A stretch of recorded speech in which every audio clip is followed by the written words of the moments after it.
Gentleman from Pennsylvania, recognized for 3 minutes. And I thank the gentleman, who's a good friend and great colleague, for bringing this RAPID Act forward, because I strongly support it. And I want to just reflect, go out of these hallowed chambers and go into the private sector and think about going through a permitting process and thinking about the longer you delay, the more you have to pay. It's simple. You can drag these things out and drag these things out and drag these things out. And when you ask people, what is it that I have to do? I've already done everything you've required me to. And so just a little bit more. So it becomes, the answer is, how long is a piece of string? We don't know. And what we're doing by not getting this done, and we've talked about the number of jobs that are waiting. And if we're talking about improving the economy, and these are not Republican jobs or Democrat jobs, I mean, these are American jobs. And what are we doing? American projects to help the American economy. So today, to even have a debate, and this is a bipartisan effort, there's no question about it. We both feel the same way.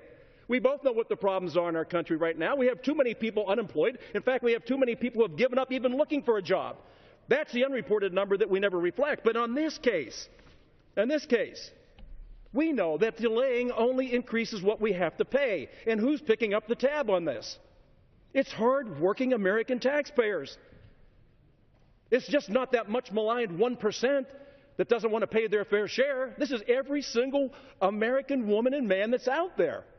It affects how they live their lives. It affects how they pay their bills. It affects the future of our economy. So I know we have to have debates, and this is not a debate that's heated, but it is about heat in a way.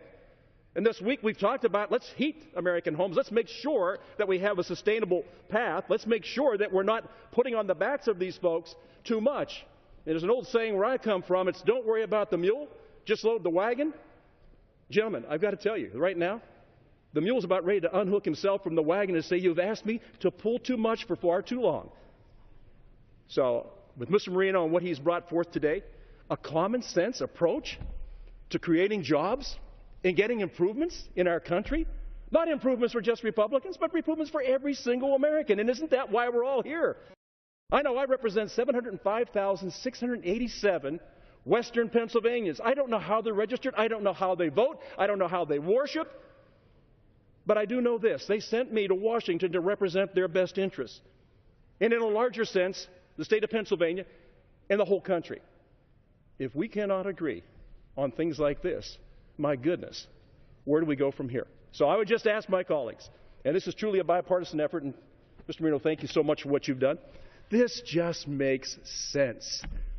And Lord, in a town where common sense is found in so few places, let's look at this and understand the uplift for the American people and for our economy. And I yield back.